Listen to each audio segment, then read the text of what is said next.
Good afternoon, everyone. How are you today? Hello, Jose. How are you doing? Fernando's there. It's nice to see everyone. Hello, hello. Hello, Marcela. How are you doing? Hi, Simon. Hello. Okay, more teachers are coming. Yeah. Daniel is here. Perfect. Judith. Hello, Judith. I saw you in the morning. Good afternoon. Good Good afternoon. afternoon. Good afternoon, everyone. All right. Hello, So everyone. Hi. hello. Hello. Hi. We are about to start our webinar with Viviana Castilla. She is going to teach us about the CPT, about how to use the World English series, the World English intro, how to use, how we can create these warm-up activities, how can we use the book to create a wrap-up, right, and the content and presentations, and to get the most out of it, right? So thank you, Viviana, for your time. It's always a pleasure to hear your useful tips on using this amazing book. So please, you can take the stage now. Oh, you're on mute. Vivi, Oh, yeah, I'm sorry. Yes? Vivi, can you please give pass to Fabian so he can say hello to all the teachers before you start? Sure.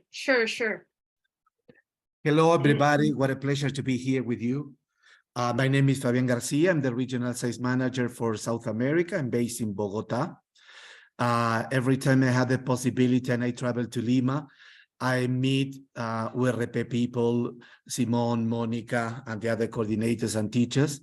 So thank you very much for this opportunity of letting us be here and letting us do what we like and do very well, that is train you. So we love training you, and especially with somebody as an specialist as Viviana Castilla. That is a pleasure to have her here. So thank you very much. Thank you, Simone, Monica, and all of you for the invitation and for the possibility of being here today.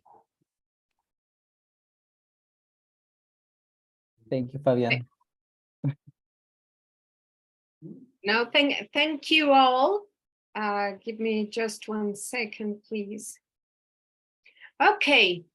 Thank you, Fabian. Thank you, Simone. Thank you, everyone, again, for having me here. And yeah, it's always a pleasure to talk to people, to teachers from other parts. And I'm Viviana Castilla. I'm a freelance consultant for National Geographic Learning. And I'm up here in Mexico City, in Mexico. I'm Mexican. I live here, and well, it's always great. I was telling them before we started that it's always great to be in contact with people from all the different parts of Latin America. It's always amazing. Okay, so I understand that we have around an hour and a few minutes to get to work. So just as an introductory activity, just as an intro, I would like to ask you, okay, I know you have been using World English. I guess you have been using it, right? You have used it for a while. But I would like to know what questions, if you have a specific question about World English, or what would you like to see, what would you like to work on the series? Like, this is like, I don't know about this, or I would like to know more, a little bit about this, a little bit more about this, or whatever you want to tell us. Okay, to ask, I'm sorry. So maybe we can have a little bit of a more focused session, but I would love to, if you could please share in the chat or open your microphone and share any comment, any question, anything you would like to focus on. If we can begin with that, please.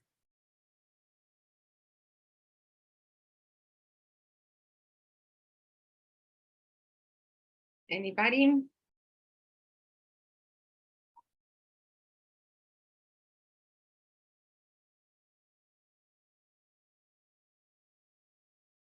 you know.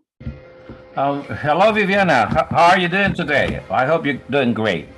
Thank you. Fine, Professor Jose Manuel. Nice seeing you again. It's a pleasure to be with all of you here.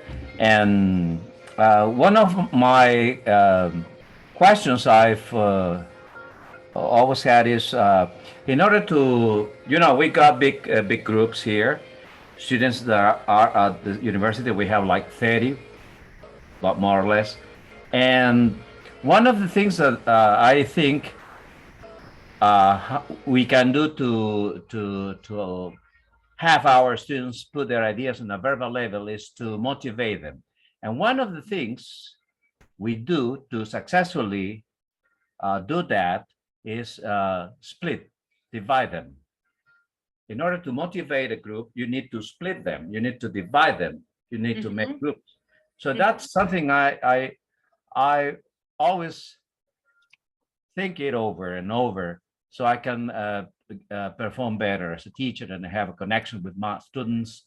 So to that point, I would like you to tell us your insight, your expertise about that, Miss Castilla, please. Sure. I'm taking notes. Oh, sorry. I'm taking notes here, Jose Manuel, and then maybe I can address all the comments that you have. But yeah, you're in. Just to remind me, please, are you still working online or you're working in person now? In person, the only way. Okay, good. Thank you. Okay, thank you for your comment and your participation, teacher Jose Manuel. Anybody else? Yes, Viviana, my name is Osvaldo Gaviria. Well, my question is related to grammar. And we have in the book grammar charts, and sometimes the grammar charts connect us to more explanations that appear in other pages in the book. So how can we make this grammar charts more communicative? Okay, that's a good question. Yeah. Okay, I'm also taking notes. Okay, Viviana, thanks. Making them more communicative. Good. Okay, excellent. Anybody? Thank you, Professor Osvaldo. Anybody else?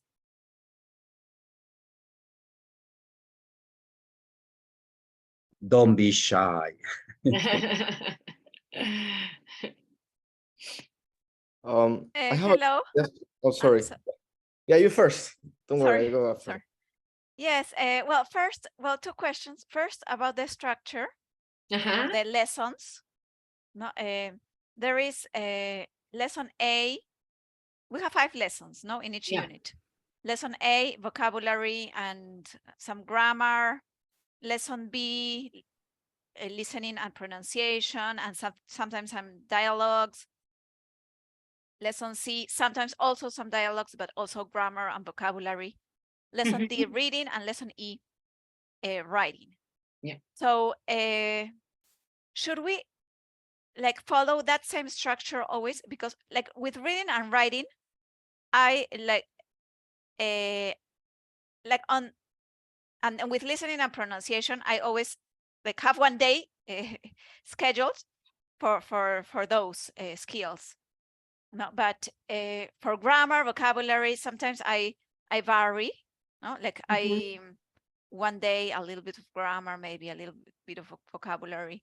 But should we have as a lesson outcome one main skill always, and then one subsidiary skill, or we can see how we work with depending on what comes up? No, and my other question is with reading. Sometimes, I think we should unless it's the pronunciation lesson, which is in my case on Tuesdays because it's lesson B, listening and pronunciation. Students should read in silence, no, not aloud. But I feel that when they read aloud, they are more engaged than when they're reading in silence. It's hard for me to know, like, if they're following up, if they're doing something else. When they're reading aloud, they are more attentive. Yeah. So how can we manage reading in silence with reading aloud? I would make them read aloud all the time, but I know that it's recommended to sometimes for them to read in silence. But I'm not talking here about extensive reading. I'm talking about the reading we do in the reading that is in the books. Okay. Thank you, Miss Susan. You mean by reading aloud, you mean that they're all reading alone, or that you have one student reading and the other ones follow that student who's reading? Yes, I always, when they read aloud, I always ask, like, volunteers. Okay. No, but if it's always the same person that volunteers, yeah, I call on someone else. No, and I ask them, no, would you like to read? No, and they usually say yes, but sometimes they don't have like the initiative to volunteer. But once I ask them, they say yes. Yeah. Okay. Okay, that's okay. I just wanted to understand a little better what you meant by reading aloud. Thank you. Okay, thank you, Miss Susan. Thank you so much. Okay, well, here we have, thank you for your questions and your comments. So maybe what we can do is, I'm going to start by answering these questions, and then we go through a unit once again, and we can maybe review the contents of a unit and how, not the content, because you already know the unit very well, right? But go through some ideas or things that we can do around a unit. Apart from what your teacher's guide says, maybe add some other ideas, yeah? Okay, so I'm gonna begin with what Ms. Susan asked about the structure of the lessons, yeah? So, about if you have to follow the same structure of a unit. Okay, I'm gonna say, as a person who works in a publishing house, or have been in publishing, a person that has been in publishing for so long, I would say, yeah, follow the structure, right? Because there is a specific structure that every activity or the knowledge in the students is built upon what they are learning, right? So they need the vocabulary to continue with the grammar, and then they need the vocabulary and the grammar to do the speaking and so forth, right? So it is like we are building the knowledge on little by little, right? However, I always think that you know your students better, right? So I do believe that you can sometimes switch it a little, because sometimes maybe they are more receptive maybe to do some grammar, or maybe they are more receptive to do reading and just or listening or something else. But we just have to make sure that whatever we are teaching them, that if we're going to do the reading and instead of doing the grammar first, for example, just to make sure that they can understand the reading, or they can understand the listening, or whatever activity we're going to do, without looking at what we have previously. Yeah, so just most of the times it is possible, but just make sure that it is not going to confuse them in a way, or that it's going to be hard for them to grasp the meaning of whatever they're going to do. Yeah, so I would say, Miss Susan, that I'm sure you are very, and I can tell from what you say and everything, that you're an experienced teacher and you know your students. So I would say that you can every now and then change the order once again, because sometimes we don't have time. Maybe we say, I don't have time to do the whole lesson, so I'm just going to focus on the listening, and then I come back to the vocabulary, for example, right? So it's okay that sometimes time doesn't allow us, and because time-wise, it's better to change the order. But once again, just making sure that the students will be able to get the gist, or at least the gist, or to get the activity, right? So it's okay. The book is pretty flexible, and let's try to keep the structure. Once again, the structure is there because the knowledge is built upon what the students are learning. But if you feel like sometimes you can do it because the circumstances allow you to do it, right? And to change also the rhythm in the class, right? Sometimes students might say like, oh, okay, now I know what's coming next. And maybe you surprise them with something different and they're gonna be, oh, no more interested. So it's okay every now and then to give them, to make a change, yeah?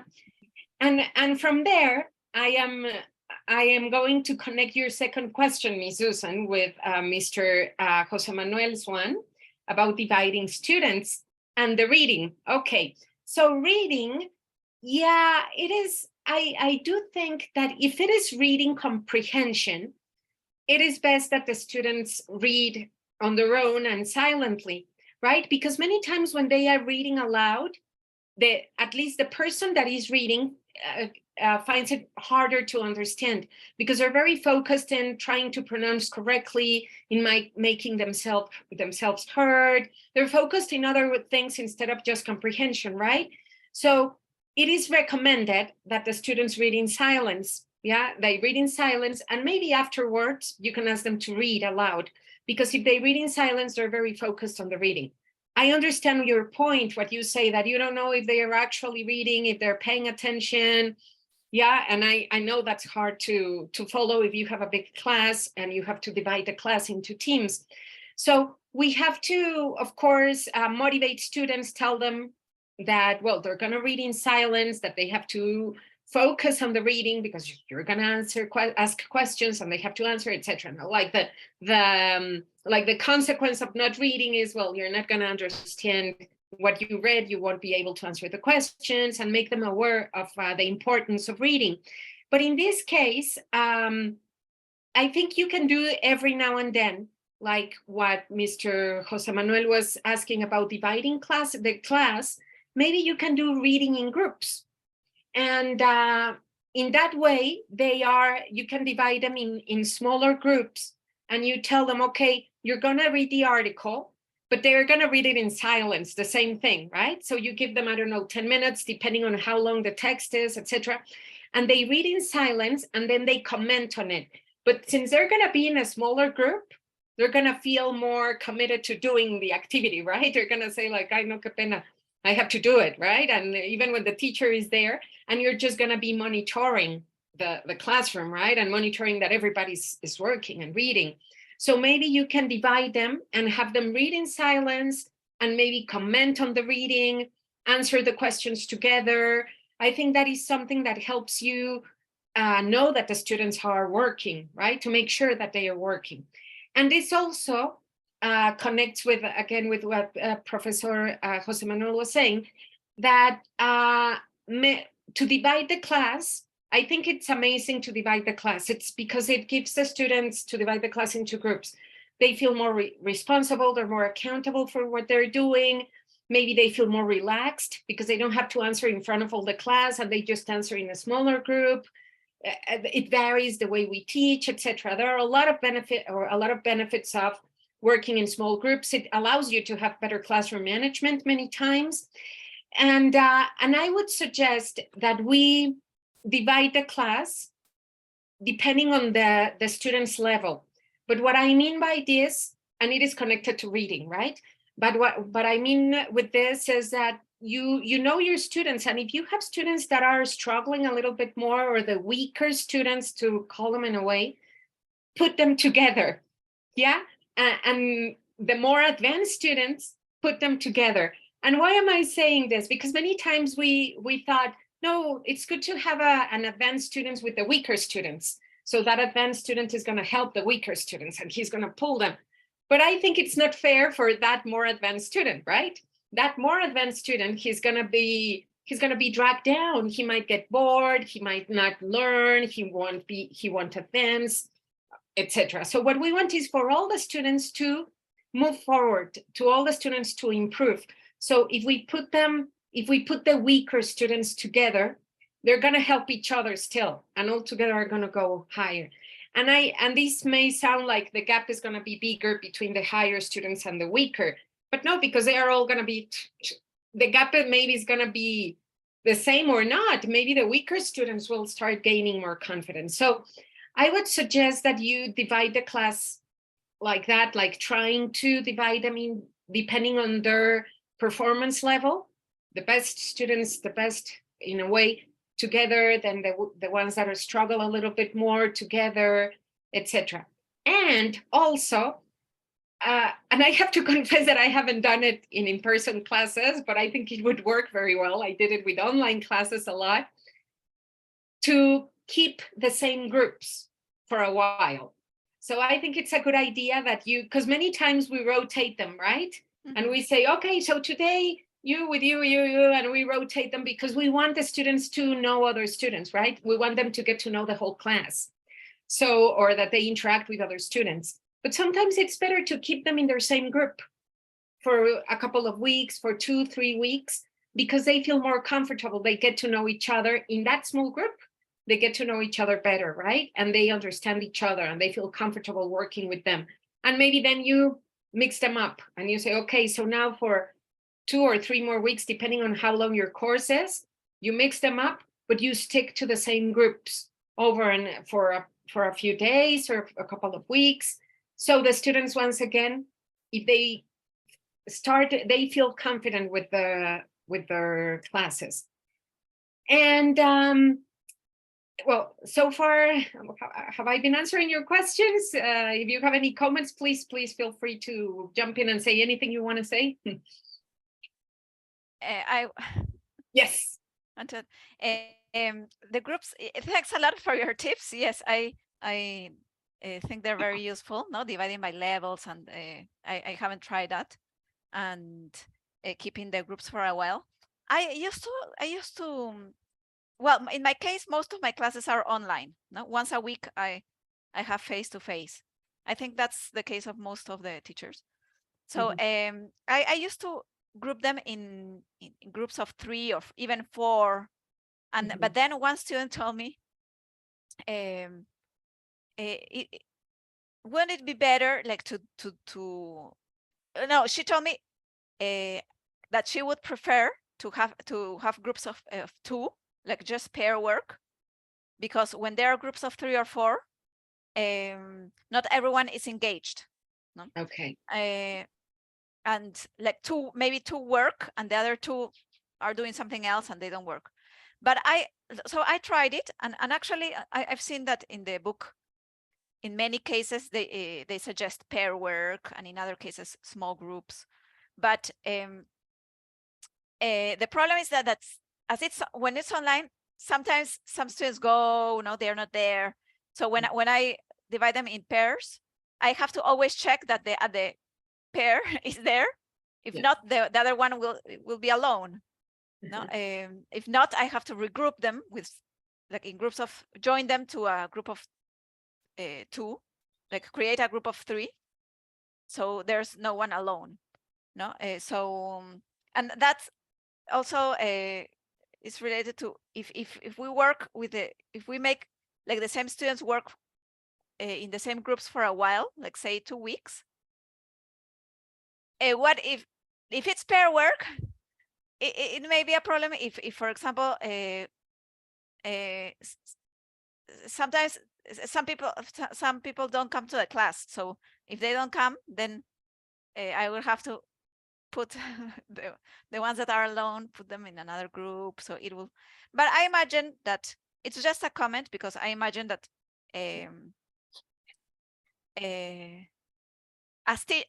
not I imagine, but I know that as teachers, we have to adapt and like see how things are going. No, it's not always like one formula will work all the time. No, so. No, I understand what you mean, Miss Susan. Yeah, I totally understand, because that happened to me too. And even when I had groups of 4, sometimes I had one student, because it coincided that on that day the other 3 kids didn't connect, or the other 3 students didn't connect. So I was like, oh my God. So you have to put one student and move that student. But yeah, I think maybe it's not all the time. But I understand what you mean. That happens a lot. And so maybe groups of 3. So if one misses a class, well, at least there are 2, and you don't have too many single students working, well, or something like that.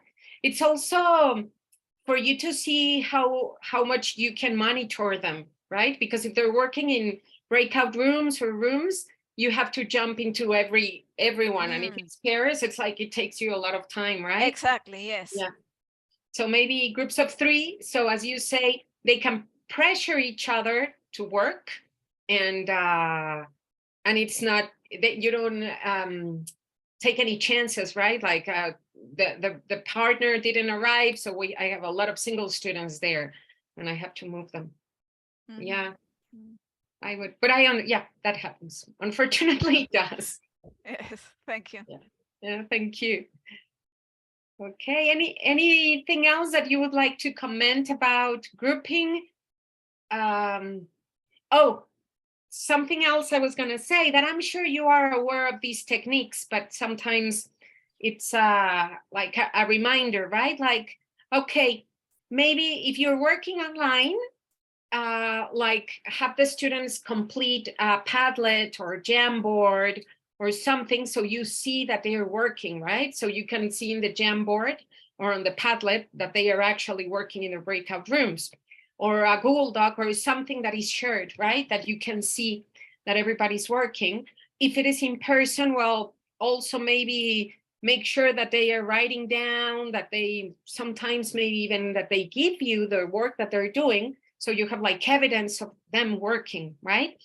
But that's one thing. Another thing is that there has to be somebody in charge. If somebody is not working, that happens, yeah, maybe somebody in the team has to be like in charge of the team in a way, and they have to report the work from the team. I mean, I don't mean like, ay, es que Juanito no trabajó nada, he didn't do anything. No, not accusing them and yeah, talking about them or anything like that, but just like somebody has to be in charge of the group to make sure that everybody's working and participating.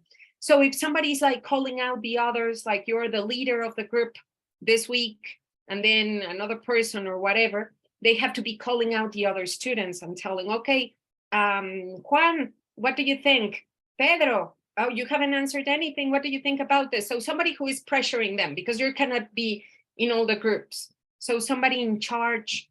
You can ask a volunteer, like, okay, who's going to direct? Who's going to be the leader of the group today? Okay, so this person has to be making sure that everybody's participating. Yeah.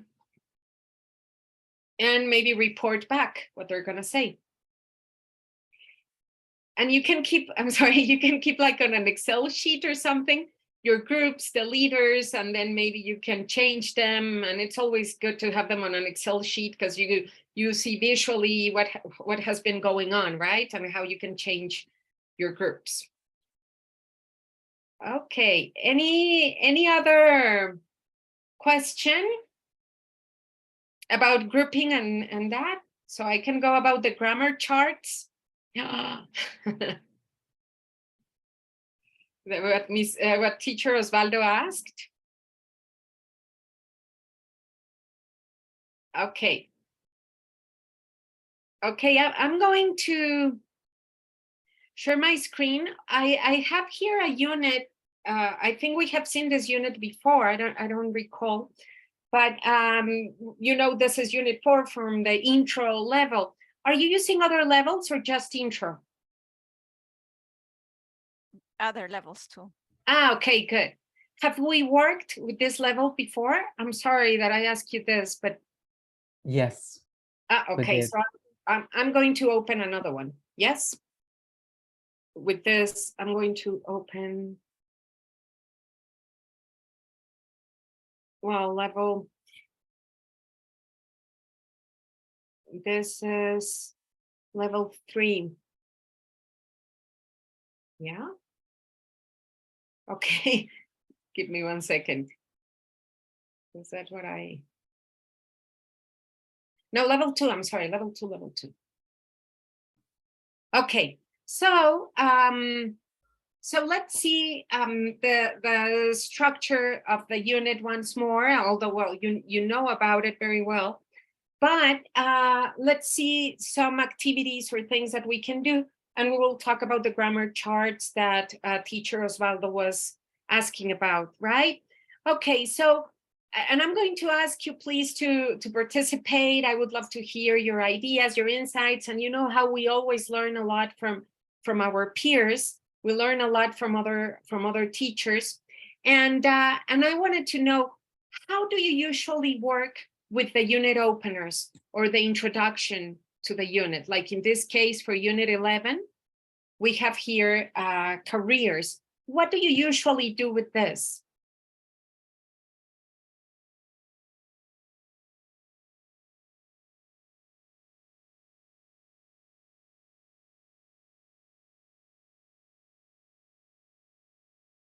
What do you usually do? Yes. Yes. Could Okay. you please show all the both pages? Yes. Sure. Yes. Yes. Of course.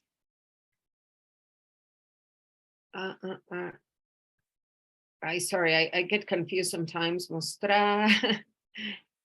Modo lectura. No. Where is it?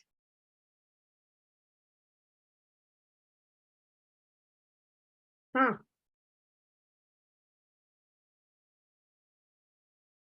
Oh, sorry. I lost it. Yeah, this is better. Thank you. Okay, Miss Susan, please, you're raising your hand. Thank you so much, Miss Susan. I usually start the week, asking them, what do you see in the image? What is the person doing? I look at the questions that are on top, the suggested questions, but I may ask other questions too, or some that are on the teacher's book.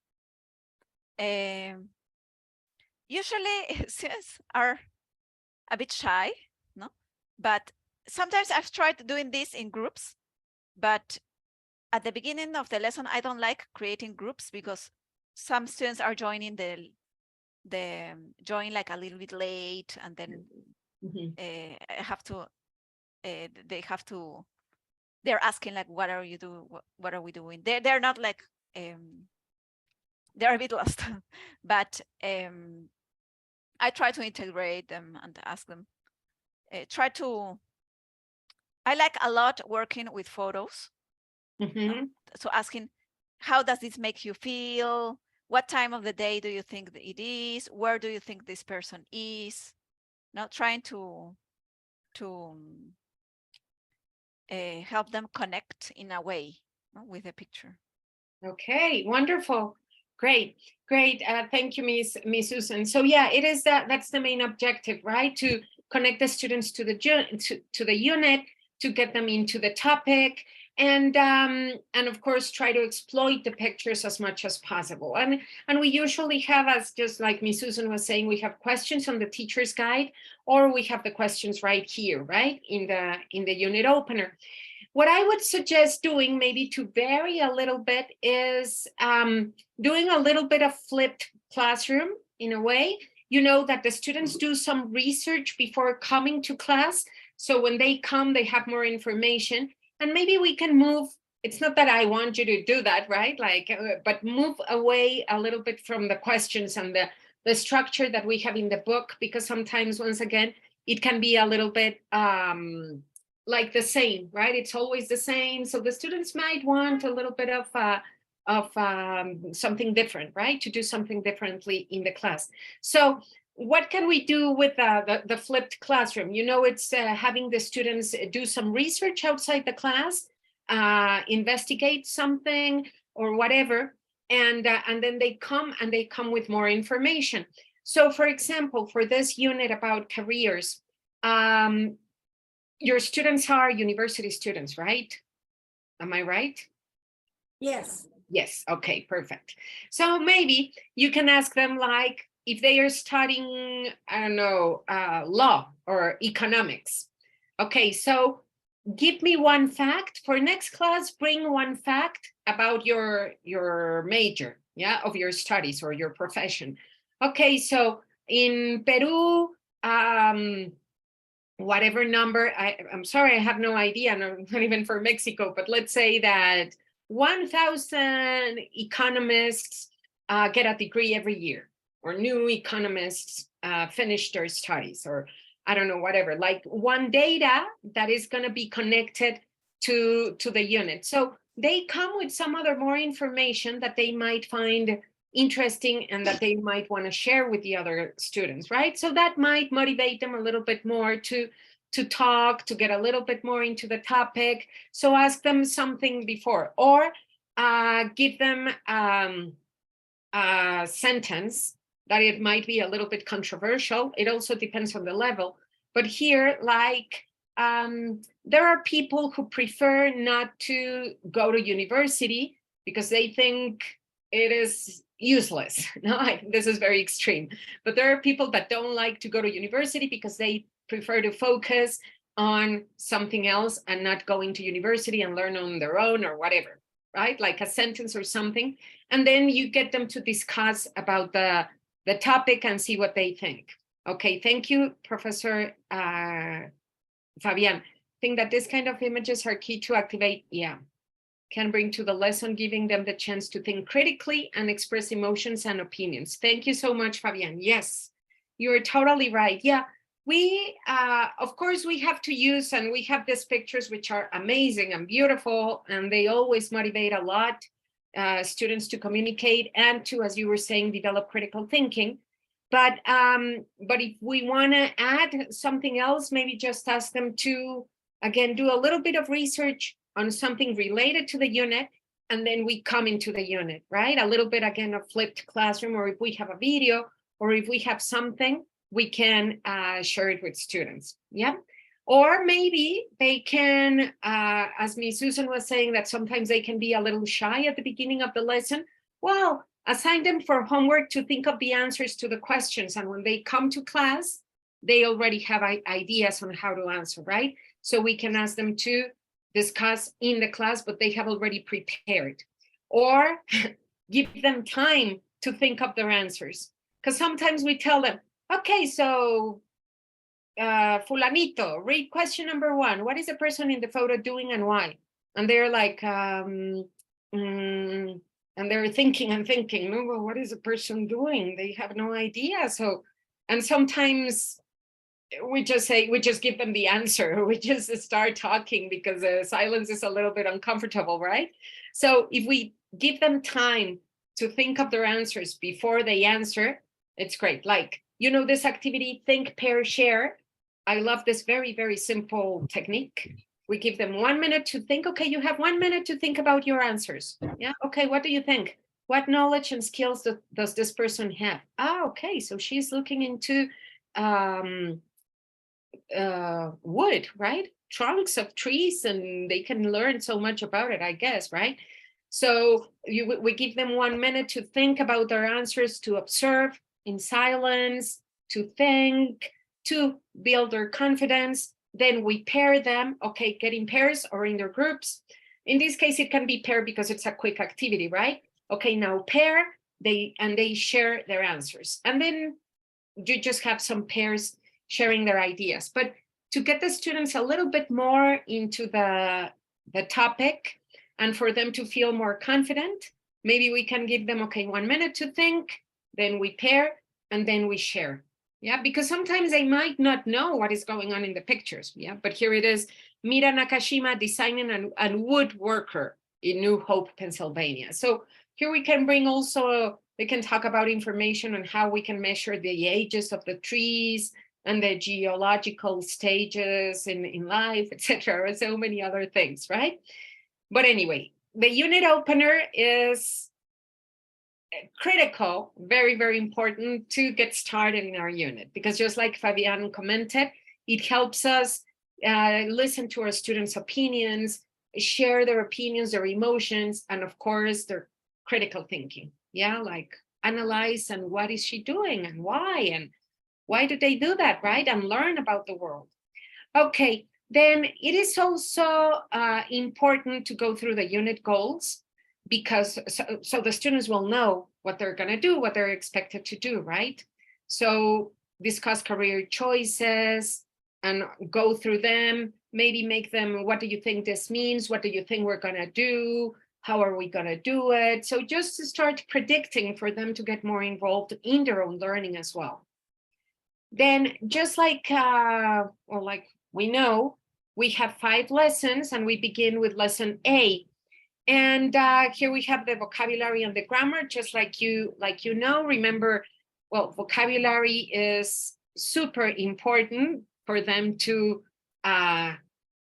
communicate, for them to understand what they are going through, the language, etc. So now, one section, the vocabulary, you can always present it in the way that it is presented here, right? By, for example, here listening to the conversation, what did they say? Now look at the words. It's very important that we check the pronunciation, that the students identify how the word is pronounced, so they will understand it better, because if they don't know the pronunciation very well, they're not going to identify it when they listen to it, right?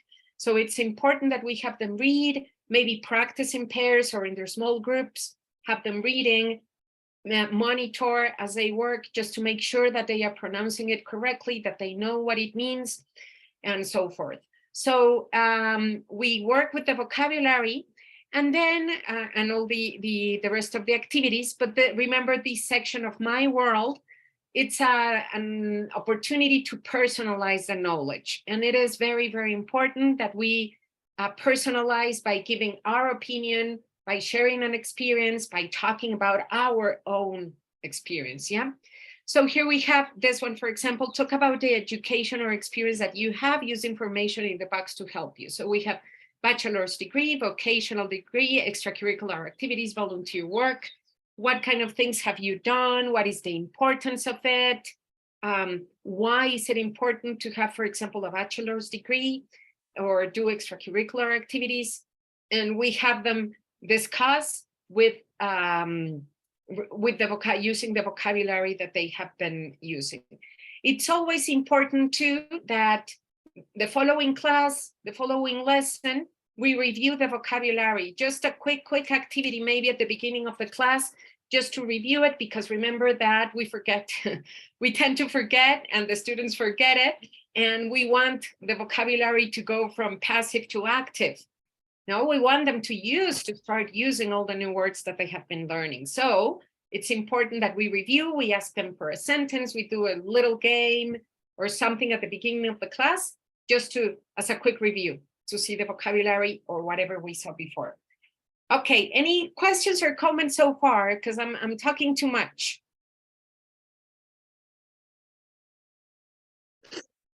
Relating vocabulary, Viviana, I also think that we could use images, no? Sometimes images, as a way of making it easier for them to know what the words mean. Yes, I totally agree with you, Osvaldo. Yeah, because we have different kinds of students, right? So we have students that are more auditive, or students that are more kinesthetic, and you know, all the different emotional intelligence, multiple intelligences. So by looking at the word, for those students that are more visual, it's a great support for them and for everyone in general. Yeah, I think it's a great idea. And you know, of course, on Google, you can find lots of images, and you just download them and put them, but many times they have rights, right? So what I suggest is using Canva.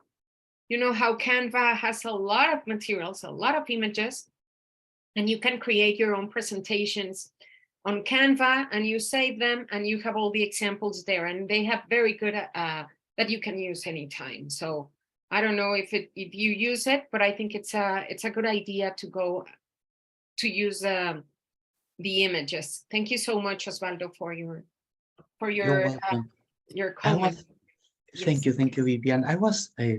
You're welcome, Vivian. I was thinking that this is especially useful when we are teaching basic levels, no?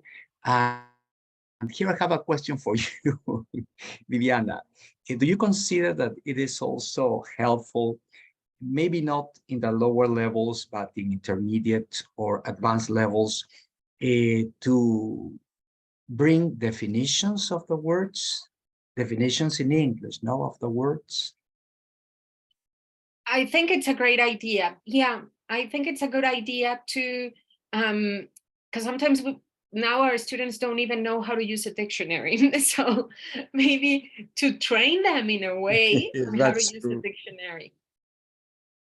Yeah, I think it's a good idea, like having them look up the words in a dictionary. If you have dictionaries at school, or they can find a dictionary, an online dictionary, and then write down the definition. I don't see that it's harmful. If you have time to do it, I think it's great. And maybe not copy the definition, but paraphrase it, but write, I think it's a very good idea, because that helps them also remember it. Yeah, thank you very much, Lilia, for your comment. Thank you. And yeah, Osvaldo, I would say it's fine. And something about vocabulary. And you know how students, they have their notebook, right? Their English notebook, if we are lucky, and they have a separate English notebook, because sometimes they have one notebook and they use it in all the different classes and they don't even divide it, or they forgot the English notebook, so they are working on their physics notebook or something else, right? So like small children, like elementary school children, tell them, okay, you need to bring a notebook for your English class, and divide the notebook, using one of these flags or one of these things. At the end of your notebook, leave, I don't know, 10, 20 pages for vocabulary. And they write their vocabulary there. All the vocabulary words that they learn, write it down there. And again, this might sound a little bit like, what, are we in elementary school or something?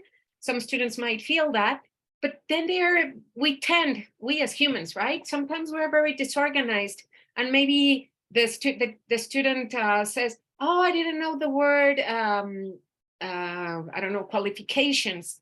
And he writes it down, qualifications, and gives it anywhere on the notebook.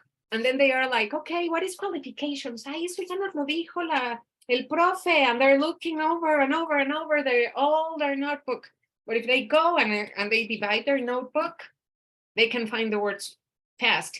And encourage them to use different techniques, like do a mind map. Like, for example, let's do a mind map about this vocabulary. Okay, vocabulary related to career.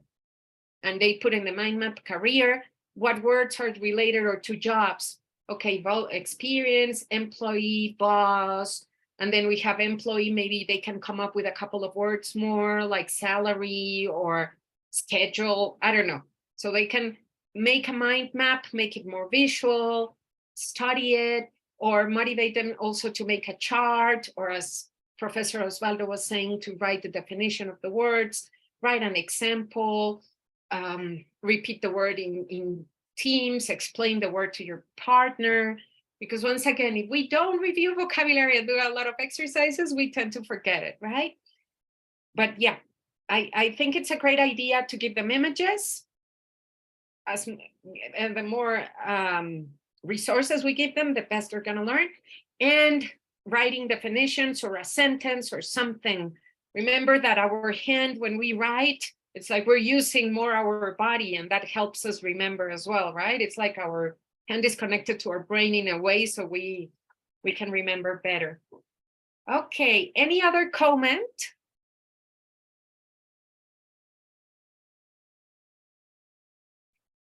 Okay, now let's do a mini lesson. Right now, I just saw this one, and I thought that, how can we go to the grammar? Okay, it is a good idea to go, Professor Osvaldo was asking that as well, right? But we should try to look for options to begin with the grammar, right? To begin with the grammar and not just go directly into the chart, but do it a little bit, maybe a little bit more inductively, a little bit more, so the students will feel more involved. So we can start, in this case, we are talking about should and shouldn't. So, and you can tell them, invent a story. No, you can create a story like, when I was growing up, my grandmother always told me that I should study medicine. That didn't happen to me. I'm just making it up, right? Because nobody would ever tell me to study medicine. But my grandma told me that I should study medicine because I loved playing doctor. and I loved helping others, and I was very interested in some things. So she always told me, oh, Viviana, you should study this. So we can invent a story, right? And then, or ask them, did your family ever tell you about what you had to study, what you should study? Did they tell you this is good for you and this is not good for you? Okay, and I'm going to ask you that question to you teachers, because we are all teachers. Did anybody in your family or friends ever told you, like, ever tell you, I'm sorry, you should be a teacher, or no, you should be a lawyer? You know, my son, he's just going to start university, and he says he's going to study, he's going to take tests to become to study economics. But I always told him, you have to be a lawyer. You should be a lawyer, because he argues about everything. But why? No, there's a, you know, you have to study law. You should study law. But you know, he didn't listen. But anyway, so did anybody ever tell you anything? I would love to hear your, like, Osvaldo, you should do this, or Fernando, you know, Miss Marcela, please, Professor Marcela. Okay, both my parents were teachers. Well, my mother teacher, my father a professor, and they told me, you shouldn't be a teacher. Oh, I'm sorry, why? Okay, and of course you didn't listen to them, but okay. No, it's supposed that I entered the university for being a lawyer, but I always loved teaching. But I said, oh, I can be a lawyer and I can teach. Of course. Yeah, but I changed. Okay. Okay, interesting. And I love my career and never regret. Oh, that's wonderful. And have you ever taught law? Sorry? Have you ever taught law? Have you ever given classes in law? No. Only English lessons to law students. No, but no. Okay, I entered the university. I follow some courses, but no, that's not for me. That wasn't your thing. Okay. No. The environment, guacala, no. And what did your parents say, if we can know, if you would like to share? No, my father started yelling at me, you decided to go to Catholic University because you wanted to study law. No, but I love teaching, blah, blah, blah, blah, blah, blah. At the end, okay, who paid my university? You did. Okay, I do with my money what I want. That's okay. Okay. This is my story. Thank you for sharing it, Marcela. Thank you so much. Okay. You have a good story to tell your students. Yeah. Thank you. Miss Susan, would you like to share? I see you open your microphone. Professor Susan, I'm sorry. No, not really. Well, in my case, no, my parents never pushed me into studying something, but I had no idea what to study when I finished school. So I ended up studying business administration, because that's what, like, everyone, like, in my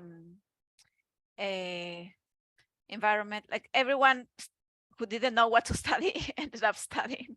Okay. Because people said, like, well, with business you can do, like, after you study business you can do whatever you want, no? Like, you can start your business in any sector, no? Yeah. But I didn't really like it. And then I went to Canada to study my master's degree. It was on business, but more like social business. But I ended up having many experiences in the education sector.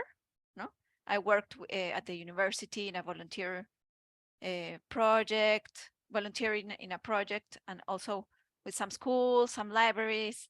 I had an experience teaching Spanish at a community center. And when I came back to Peru, I decided to change career. And I studied a specialization course on teaching, higher education for adults. And then I got my CELTA, and then I started teaching online during the pandemic, and well, both my grandmothers have been teachers. So, and many of my ancestors have been teachers. So I think it's in my blood. Oh, wow, that's wonderful. That's wonderful. Yeah. Well, I think nothing is a coincidence, right? We end up doing what we were meant to do. At the end, we find our way, and we end up where we are supposed to be. I think that's great for a reason, because I'm sure you found out your love and passion for this, and yeah, that's why you're here. It's amazing. Thank you, Miss Susan.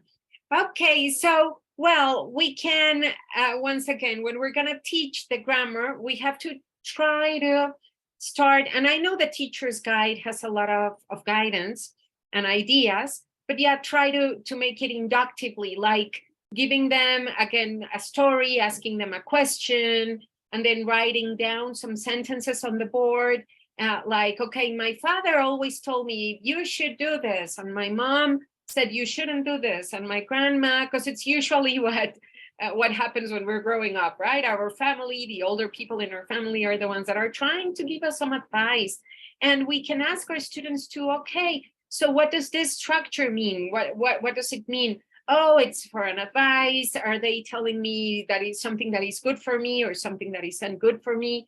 And analyze the sentences for them to come up with their own conclusions, right? And maybe then we can go into the chart. Now, Professor Osvaldo was asking about how to make the charts more, the concept checking questions. Yes. Yeah, ask them questions, right? That's what you mean, like checking ask them questions to check the concept, Professor Jose Manuel? For example, what related to this, I placed a picture of a woman, and I tell my students I have a problem now because I had a girlfriend, and we broke up like 6 months back in time, and the problem is, she gave me a call.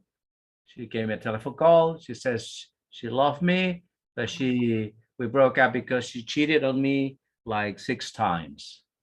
And then I asked my students, what should I do? So I said the problem to them, and they make groups, and then they come to they try to contribute, even though they're very young. They have a lot. They get involved in putting their ideas on a verbal level, their expertise as well, as because they bring the world to the university. And the concept checking questions is, for example, if you're teaching the simple present, is this, you can ask the student, is this a habit? Does this happen every day? Did it happen last night, for example? So you can get the students into the English mood and the context of the lesson. That was what I meant by concept checking questions. The questions that are, for example, after this, you could ask the students, do I have a problem? Is it about a piece of advice that you consider is good to do, it's right to do? In order to bring the students' mind into this grammar item. Yes, Viviana. Oh, great. Thank you. Thank you for explaining that. And I loved your example, the example that you gave to your students. They must have said, no, professor, you shouldn't go back to her. She cheated on you 6 times. No. Okay, great story. Thank you. We have here in the chat, call the shrink. Call the shrink. Yeah. Okay. So how can we do grammar more communicative? Of course, the exercises that we have here, they give us opportunity for the students to practice the structure, right? They practice the structure, And we do have some exercises that are communicative. But there is this communicative drills, you know, that we can do with our students to have them practice and practice and practice the structure, but using their own ideas in a way. And we can always create them very, very quickly. And why they are called drills, and I'm sure you have heard of those, because they have been used a lot, right? Because we have drills, which is just like repeating and repeating and repeating. But these communicative drills is the students are going to be repeating a structure. But their answers are going to be personal. They're going to be communicative in a way. Although they are controlled, they are still controlled activities, but this is going to allow us to continue practicing the structure and, of course, to give their own ideas. So, for example, here for should, we can a very practical and that everybody knows and very common activity is define someone who, right? So we find someone who we can say, okay, find someone who thinks he or she should exercise more, for example. Who finds someone who thinks he or she should, I don't know, eat more vegetables. Or we just think about the things that we usually tell ourselves, right? Oh, you should study more, you should get more sleep, or, you know, you should get up earlier, or you should exercise. Like sometimes we think we think of what is better for us, right? So think of some ideas, and then the students, as a typical activity, they find someone who they move around the class asking that. Or the like a variation of the find someone who is just writing on the board, like, okay, 3 people in the class think that they should exercise more. Half of the class thinks that they should eat more vegetables. And we put like statistics on the board. And so the students have to ask to everybody and then see if those statements are true or false, right? So those kind of, again, communicative drills are very, very helpful because we do the grammar a little bit more communicative, but they continue practicing the grammar. Another typical example is with the second conditional. What would you do if you found a wallet on the street? What would you do if you found out that your mom is an alien? I remember once a student said that and I was like, oh my God. Yeah, but what would you do if blah, blah, blah? That is a drill. It is a drill. But at the end, the student is going to answer in a more communicative way. Okay.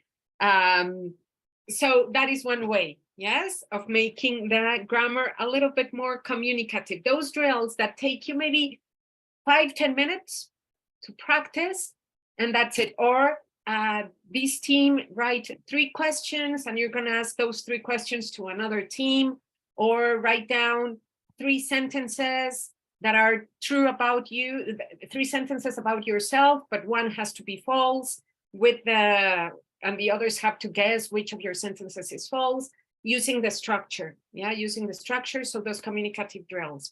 Okay. Please, any comment, anything you would like to add?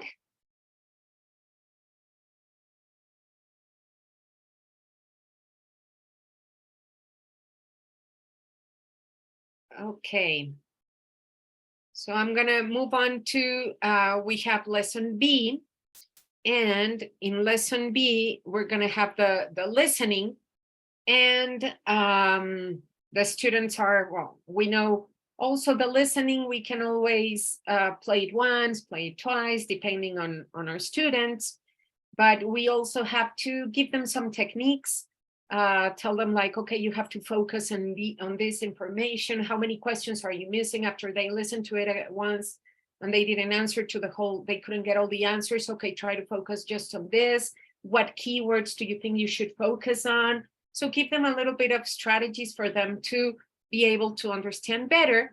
And once again, we have the section My World that remember is the opportunity to personalize the knowledge.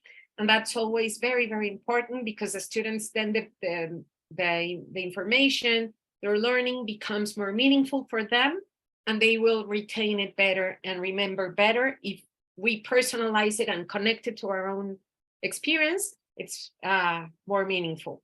Then, well, of course, we know the pronunciation and the communication sections. So pronunciation, yeah, it's very important that we have students practice, listen to themselves. You can do it on the platform, have the students record themselves and then check, have them check their own recordings, and you check them because I'm sure you don't have time to do it in the class with everybody. But once again, if they work in groups and they listen, they can help each other, because there's always somebody who notices that, no, I don't think you pronounce it that way. So it's like motivate them to practice a lot in groups because they help each other. Then the communication section, and here we have like a more communicative activity that students are going to develop using what they have learned. Yeah, so we should never try not to leave these sections out, because they're very, very important for the students' communication skills. Yeah.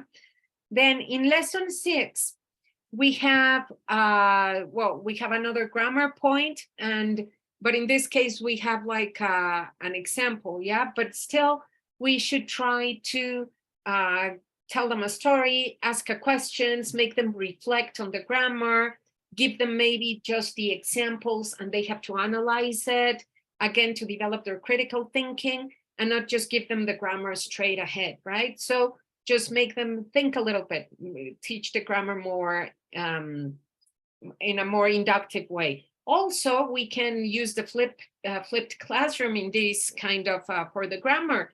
If we find on YouTube, you know that on YouTube we can find everything, right? So if we find a video that talks, for example, about indefinite pronouns, we have the students watch it for homework, the explanation and everything, and they just come and ask you questions, or you just practice with them. So if you can do that, that's also very, very helpful, because it saves you time sometimes for the explanation and all that, and you just go into specific details. But also, it gives a little rhythm to the class. The students become more independent, the students become more responsible of their own learning, and they listen to other people. Or you can just tell them, okay, do some research. Look into indefinite pronouns. What are they? Do some research and send me the link that you watched or the website that you studied on. And then they come and they just explain it, or they just do the exercises and ask you questions. Yeah. Then we have of course, the conversations. These conversations, I always say these are very, very important, because it's the grammar or the functions in a conversation, in an example. So it's looking at the language in a context, have the students practice them, try to make them say them several times so they can develop fluency, pronunciation, confidence. Just reading the conversation gives them a lot of skills, right? Develops in them, again, confidence, fluency, pronunciation skills, intonation. So it's we should try to have them practice several times so they can, again, feel confident about them.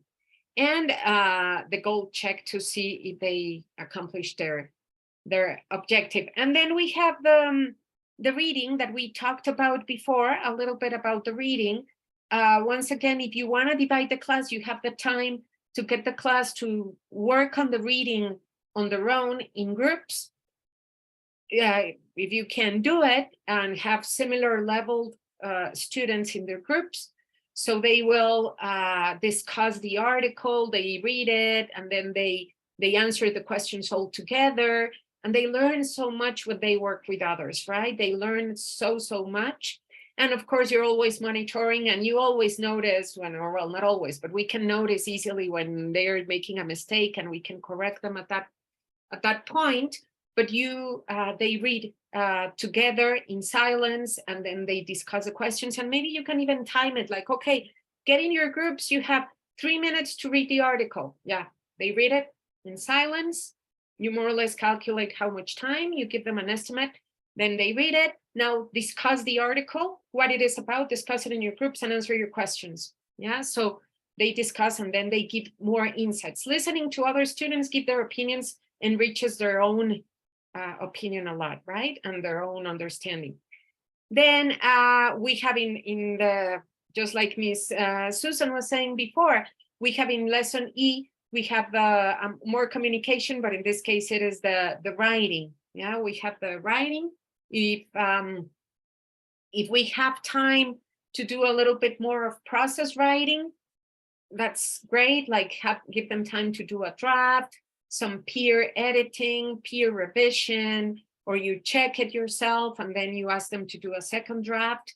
It's very helpful always. So the students see how it's very hard to come up with something right the first time, right? So everything needs a little bit of process. So do some process writing. And well, I love the video journal. It's always beautiful. It's great because the students learn about explorers. They learn about works that other people are doing, and they get to practice listening and do activities around them. Yeah. Okay. So any questions, any comments? Because I think you have to continue with your meeting. Yes, Miss Marcela, teacher Marcela. Okay, sorry that I go back to reading. For example, what I notice is that the students that are less confident in their English knowledge, they like to read aloud. Okay. Because they feel more confident, everything is there, so they don't have to think. No, saying in a bad way, maybe. No, they don't have to think. So sometimes they ask to repeat the audio again. The advantage is that we have the audio of the reading. So they take notes about the pronunciation of some words, and they try to do this. No, and then you notice that when they read aloud many times as volunteers, suddenly they want to answer a question, for example. No? So, okay, I know a little more. No, and this is the advantage, no, because they feel that they are participating, that everybody's listening to them, and obviously you correct, obviously given a positive feedback, no, because some students have such great voice that when they read, it doesn't matter that they say miname is, but it's the sound is so wonderful that you say, yeah, you have to practice this little vocabulary, but your voice is amazing. No, something like that. No, and they, okay, next time, volunteers, me, immediately. No, this is something that I notice. Oh, thanks so much for sharing it, Marcela. Yeah, I think I suggest that part of reading in silence, but once again, you know your students better and what works for them. So if reading aloud helps them, that's amazing. Mm-hmm. And I also think that it's important that they read every time after maybe they have answered the questions, mm-hmm. that students read aloud to correct pronunciation, to correct intonation. And as you say, some students have great voices and they serve as a very good example to others, uh-huh. right? And exactly. playing the audio and having them follow the reading is a great way too. Mm-hmm. Just it's on my experience, sometimes students cannot focus so much when they are reading, right? Because mm-hmm. they are worried about, okay, I have to read right. So those students that get a little bit more anxious, mm-hmm. so they cannot understand. They are focused on reading, on pronunciation, and not on comprehension. So, but whatever works for you, it's fine. Just maybe you can even ask your students, right? Like, okay, how do you want to mm-hmm. do the reading today? You want to do it in silence? Or they read aloud and then I give, okay, you have 3 or 4 minutes for reading silently, and then uh-huh. we go with the questions, no? And they do it, no? But they were happy because they participated, okay, and everybody listened to them. This is important, I think. Yeah, no, thank you for sharing that, Marcela. Thank you so much. And I think the reading, I love reading, and I think it's a great input for that allows us to discuss more, to go beyond, and to do so much like checking vocabulary, checking pronunciation if they're reading aloud, connecting it to their experiences, listening to their opinions, to their own ideas, to all the things that they know. Students know so much, and we get to learn from them a lot, right? So we should exploit the readings as much as possible because they give us a lot of material to continue. Thank you so much. Viviana. No, thank you. Okay, so Simone, I think you have to continue with your meeting, right? And I'm sorry that I took more time than you. No, that's okay. Thank you very much, Viviana, for your time. Well, thank you, National Geographic Learning, for taking the time to take this webinar and, well, teach us and give us tips about, you know, using the books and the platforms and the tools that we have. And, well, thank you very much. Again, thank you, Daniel. Thank you. Michelle is there as well. Yeah. And yes, and well, we're going to stay with the teachers at Idiomas Ricardo Palma and Pep.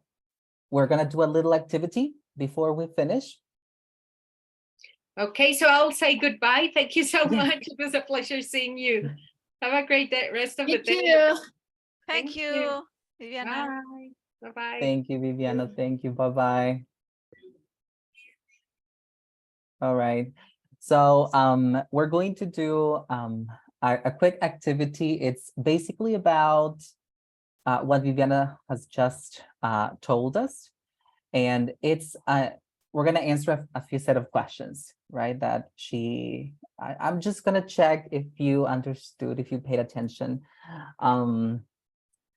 So it's a task. I'm going to send you guys to the breakout rooms. You can discuss these questions and you can also get to know you a little bit. I don't know if everyone knows each other. So here we are. We have number 1, number 2, and well, 3 questions over here. Can you read, Susan, can you help me here? Can you read those 3 questions? What suggestions did Viviana Castilla give regarding reading? What are 2 key techniques for grouping students? What's the purpose of the unit opener? All right. So yes, these are the questions, right? Maybe before I send you to the breakout rooms, I don't know if you saw that today we had an event in our social media. I don't know, did you guys follow us on social media? Did you see the event? Did you share with your class, with your classes? Yes. Yes. So yeah. So I think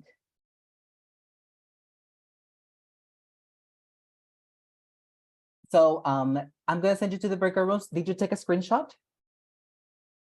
Yes, it's gonna be 5 minutes. It's gonna be 5 minutes. So let me send you guys over there. All right. There we go.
Nice. People are coming back.